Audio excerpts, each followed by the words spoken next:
건강 365 포인트 쏙쏙. 우리가 꼭 알아야 할 부분들을 정리해드립니다.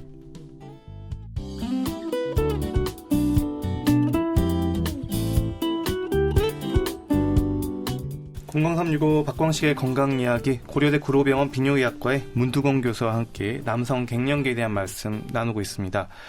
그럼 교수님, 이 남성 갱년기는 일단 의학 용어에 들어가 있나요?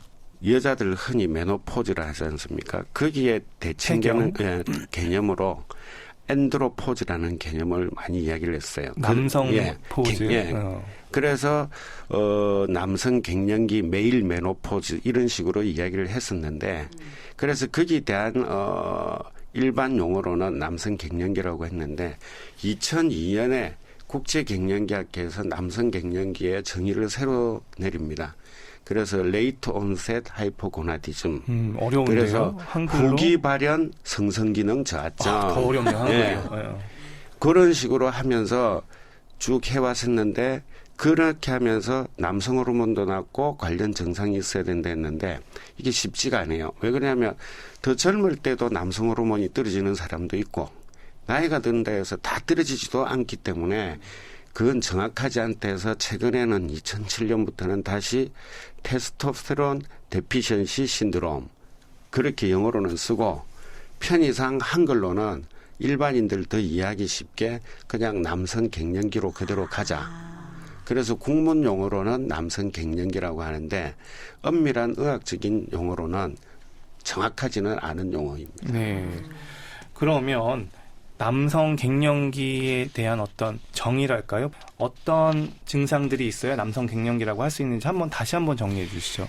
일단 그래서 남성 갱년기의 정의는 중년 이후 나이가 들어가면서 그래서 대개 40대, 45세 이후부터 이야기를 하고 2회 이상 아침에 반복 측정한 테스토스테론치, 남성 호르몬치가 350 이하로 낮아야 되고 그다음에 거기 맞는 증상이 있어야 되는데 사실은 거기 맞는 증상 설문지가 만들어져 있는 게 없습니다. 왜 그러냐면 만들어 놓았는데 그게 너무 어려운 거예요. 딱 남성 호르몬하고 정확하지도 않고 그다음에 항목별 가중치를 두자니까 이상하고 그렇지만 전체적으로는 크게 아까 말씀드린 성기능 그다음에 이제 육체적으로 그래서 뭐 탈모가 생긴다든지 아니면 피부가 건조해진다든지 그다음에 근력이 근육량이 줄어들었다든지 양도 줄고 근력도 떨어졌다든지 골다공증이 온다든지 그런 증상들이 있고 정신적으로는 불안하다든지 우울하다든지 그런 것들이 같이 나타나는 거죠.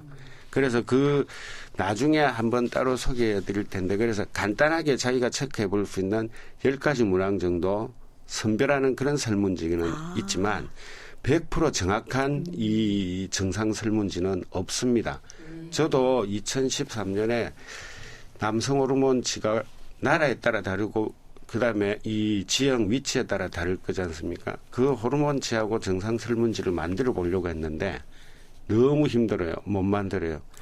반면에 그때 했을 때 40대는 남성 호르몬 치료만 했을 때 증상 두 가지를 해야 되지만 남성 호르몬 치료만 했을 때 한 40% 정도가 남성 갱년기고 50대는 한 60%. 그다음에 의외로 50%. 그 다음에 60대는 의외로 조금 낮아요. 45%. 70대는 한 60%. 그게 왜 그러냐면 아마 50대 때는 한창 경제활동도 많이 하고 스트레스도 많이 받고 해서 갱년기 증상이 더 심하게 느껴지지 않을까. 그런 이야기들 많이 합니다. 그리고 남성들이 갱년기를 지나면서 부담을 느끼는 부분 중 하나가 바로 이 성기능 장애가 아닐까 싶은데요. 실제로 이 성기능에 문제가 생길 수 있는 건가요? 성기능 문제가 제일 많이 생깁니다. 이미 남성 호르몬 테스토스테론 하면 남자로 만들어진다고 했지 않습니까? 그래서 벌써 외부 생식기, 외부 성기죠. 그다음에 사춘기 때, 이 2차 성징 때 고환도 커지고 음경도 커지고 다 했잖아요. 그렇죠. 예. 그 당연히 연관이 있죠. 그다음 우리가 반면에 성기능을 조사를 해보면 대개 40대부터 감소하면서 발기부전이 나타나기 시작하거든요. 그리고 그 시기에 이 남성 호르몬도 감소를 하니까 실제로 우리가 흔히 잘 아는 발기우발제 이런 거를 먹을 때도 남성 호르몬이 일정량 충분하지 않으면 그런 약에도 반응이 없습니다.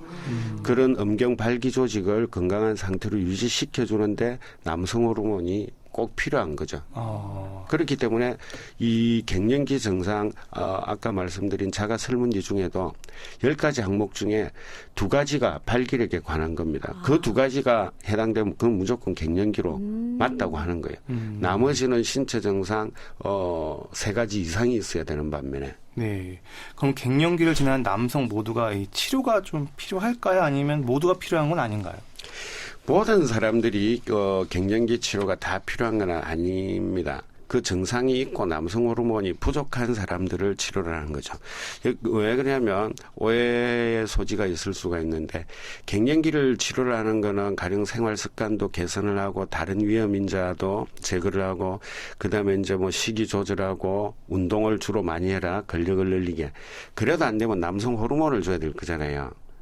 그럼 모든 사람을 남성 호르몬을 다 줄 수는 없잖아요. 그렇죠. 그렇다고 뭐 미리 예방적으로 줄 수도 없고 남성 호르몬 부작용이 또 있기 때문에 그래서 모든 사람들이 다 남성 갱년기를 미리 치료하실 필요는 없고 이런 걸 한번 체크를 해보시고 그게 해당이 되는 분들은 제대로 관심을 가지고 진단을 한번 받아보시고 그다음에 일단 다른 것부터 먼저 한번 해보고 나서 꼭 필요한 분들은 남성 호르몬을 보충을 하는 거죠.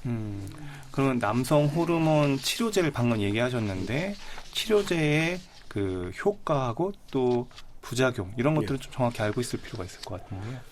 남성 호르몬은 폐하부터 시작을 했지만 신체 발육 그다음 각 장기 기관 발육 그 기능을 유지하는 데 꼭 필요하기 때문에 먼저 남성 호르몬을 보충을 하면 모든 효과가 다 나타납니다. 제일 강한 게 이제 조혈효과죠. 피를 많이 만들어내고 그렇기 때문에 반면에 그 부작용으로 피가 너무 많이 만들어져서 심혈관계 풍이 온다든지 합병증이 올 수 있다. 극단적으로는 그런 이야기도 하기도 하고 그다음에 이제 남성 호르몬을 주면 골격계 근육 뼈 다 좋아지죠. 골밀도도 좋아지고 그다음에 이제 혈관계도 좋아지고 피부 그다음에 발목 그다음 최근에는 인지 기능까지 이야기하고 있지 않습니까? 그래서 남성 호르몬이 떨어지면 뭐 치매가 빨리 온다든지 예? 그다음에 이제 잘 아시는 것처럼 남성 호르몬이 높으면 정신 심리적으로도 안정감이 들고 조금 남성답고 심하면 이제 공격성이 생기게 돼 있지만 반면에 그걸 그대로인 거예요. 그게 부족하면 그 반대되는 게 다 나타날 수 있죠. 또 그게 과하게 되면은 그런 부작용이 나타날 수 있는데 제일 흔한 게 이제 적혈구 증가증이죠. 그래서 꼭 보충하기 전에 혈액 검사를 해서 자기 적혈구 숫자가 너무 진한 사람 그래서 헤마토크리트가 대개 52, 3% 이상이면 네. 그건 하지 마라고 하는 거죠. 그다음에 이제 또 하나가 전립선에 대해서 말이 많기는 합니다. 그래서 뭐 비대가 생긴다 그런 거는 다 아닌 거로 나오고 있고 그걸 준다해서 암이 생긴다 그것까지도 아니지만 아직 발견되지 않은 전립선 암이 있을 때 호르몬을 주면 그게 악화가 된다. 그래서 효과는 성경이 제일 좋고 부작용은 혈액하고 하나가 전립선이니까 이 모니터링을 해줘야 되니까 그래서 비뇨기과 의사들이 자꾸 나서고 하는 이유가 그죠. 그러니까 호르몬 요법을 하더라도 장점과 단점을 정확히 알고서 전문가 주치하고 함께 좀 상의를 해가면서 쓰는 게 좋겠네요. 예.